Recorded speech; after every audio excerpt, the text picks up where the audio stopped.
कभी सोचा है कि एक माँ का प्यार मौत के बाद भी खत्म नहीं होता, कि वो मरने के बाद भी अपने बच्चे को ढूंढ सकती है।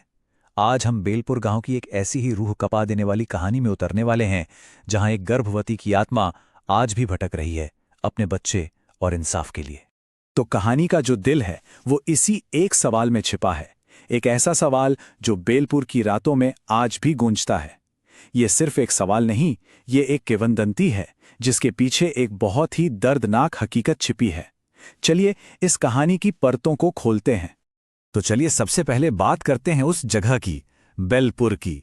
दिन के उजाले में देखेंगे तो ये किसी भी आम गांव जैसा ही लगेगा, लेकिन जैसे ही सूरज ढलता है यहां की हवा में कुछ बदल जाता है। गांव वाले बताते हैं, और उनकी माने तो रात के अंधेरे में गांव के बाहर जो पुराना पीपल का पेड़ है उसके नीचे एक औरत दिखाई देती है। उसकी गोद में एक बच्चा भी होता है, लेकिन उसके लबों पर बस एक ही सवाल होता है जो वो हर आने जाने वाले से पूछती है। तो आखिर ये औरत थी कौन? देखिए, हर भूत की कहानी के पीछे एक जीते जागते इंसान की कहानी होती है, और इस कहानी का नाम था अंजलि। एक ऐसी जिंदगी जो तकलीफों का दूसरा नाम थी। 8 साल। अंजलि की शादी को 8 साल हो चुके थे, और उसे ये समझने में सिर्फ एक हफ्ता ही लगा कि वो इस घर में बहू नहीं बल्कि एक गुलाम बनाकर लाई गई है।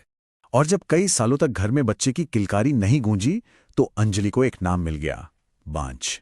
सोचिए, एक शब्द, और यही शब्द उसकी पूरी पहचान बन गया। एक ऐसा ताना जो उसका पति रघुवीर और ससुराल वाले उसे हर रोज हर पल देते थे। उसकी सास शांताबाई तो मानो जानबूझकर जख्मों पर नमक छिड़कती थी। वो जोर जोर से पड़ोसियों को सुनाकर कहती थीं कि ये तो हमारा वंश खत्म करने आई है। हर शब्द एक तीर की तरह था जो सीधा दिल पर लगता था। और इस जुल्म में उसका पति रघुवीर अपनी माँ का पूरा साथ देता था। वो अपनी माँ की बातों पर हंसता और बड़ी आसानी से कह देता, अरे माँ छोड़ो भी, किस्मत ही फूटी है इसकी। इस अकेलेपन ने अंजलि को अंदर तक तोड़कर रख दिया था। लेकिन इतने दर्द के बीच भी ना, एक छोटी सी उम्मीद की किरण थी जो उसे जिंदा रखे हुए थी। वो बस एक ही बात सोचती थी कि क्या मां बनने के बाद सब कुछ बदल जाएगा? क्या उसे भी कभी प्यार और इज्जत मिलेगी? और फिर कहानी में एक ऐसा मोड़ आता है जहां लगता है कि शायद अब सब कुछ बदल जाएगा। अंजलि की जो सबसे बड़ी दुआ थी वो आखिरकार पूरी हो जाती है। जब डॉक्टर ने उसे ये खुशखबरी दी तो यकीन मानिए, सालों बाद अंजलि के चेहरे पर कोई सच्ची मुस्कान आई थी। उसे लगा कि भगवान ने उसकी सुन ली है, अब उसकी जिंदगी वाकई बदल जाएगी। लेकिन ये खुशी जितनी तेजी से आई थी उतनी ही बेरहमी से छीन ली गई। परिवार ने साफ कह दिया, हमें तुझसे कोई मतलब नहीं, हमें तो बस वारिस चाहिए, और तू तो बस एक जरिया है। गर्भवती होने का मतलब ये नहीं था कि जुल्म कम हो गया, नहीं, बल्कि शायद और बढ़ गया। उससे दिन रात घर के काम करवाए जाते, भारी भारी सामान उठवाया जाता, और खाने को मिलती थी बस बासी रोटियां। कई रातें तो वो भूखे पेट ही सो जाती थी। हालत इतनी बिगड़ गई थी कि डॉक्टर ने भी साफ साफ चेतावनी दे दी थी कि अगर ठीक से खाया पिया नहीं तो मां और बच्चे दोनों की जान को खतरा है। पर उस परिवार को उन्हें जैसे कोई फर्क ही नहीं पड़ता था। और अब कहानी अपने सबसे काले, सबसे भयानक मोड़ पर पहुंचती है। एक ऐसी रात जो अंजलि की मौत की रात बनी, और एक आत्मा के बदले की शुरुआत। हुआ यूं कि एक दिन डॉक्टर के यहां से लौटने में देर हो गई और खाना परोसने में थोड़ी देर हो गई। बस इतनी सी बात पर उसका शराबी पति रघुवीर आपे से बाहर हो गया।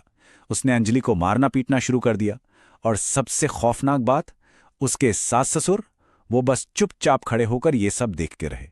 अंजलि गिड़गिड़ाती रही, अपने अजन्मे बच्चे की दुहाई देती रही, लेकिन रघुवीर ने उसे पीट पीट कर मार डाला। लेकिन जो इसके बाद हुआ वो शायद हत्या से भी ज्यादा डरावना था। उनका रवैया। कमरे में अंजलि की लाश पड़ी थी और वो तीनों आपस में बात कर रहे थे कि चलो झंझट खत्म हुआ। उन्होंने शक से बचने के लिए अंतिम संस्कार भी नहीं किया, चुपचाप खाना खाया और सोने चले गए जैसे कुछ हुआ ही ना हो। पर कहानी यहां खत्म नहीं होती, असल में अब शुरू होती है। पहली रात उस घर में एक बच्चे के रोने की दबी दबी आवाजें आने लगीं। दूसरी रात गांव वालों ने पीपल के पेड़ के नीचे एक औरत को रोते हुए देखा, और तीसरी रात अंजलि की आत्मा गोद में एक बच्चा लिए अपने हत्यारों के सामने आ खड़ी हुई। अंजलि की आत्मा ने अपना बदला पूरा कर लिया था। अगली सुबह वो तीनों, उसका पति, सास और ससुर, अपने कमरे में मरे हुए पाए गए। विडंबना देखिए, उनका अंतिम संस्कार करने वाला भी कोई नहीं बचा था। इस सब के बाद जाहिर है पूरे गांव में एक दहशत का माहौल बन गया।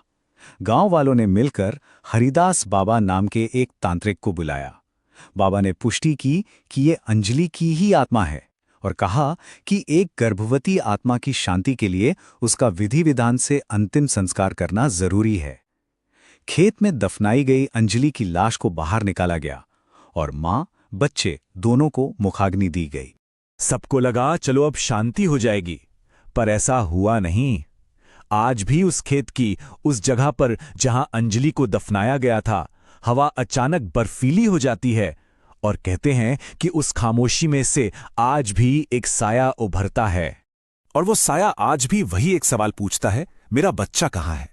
तो मतलब अंतिम संस्कार से आत्मा को शायद मुक्ति तो मिल गई, पर जो मां की ममता थी उसे शांति नहीं मिली। उसकी तलाश आज भी जारी है, एक ऐसे सवाल के साथ जिसका जवाब शायद कभी नहीं मिलेगा।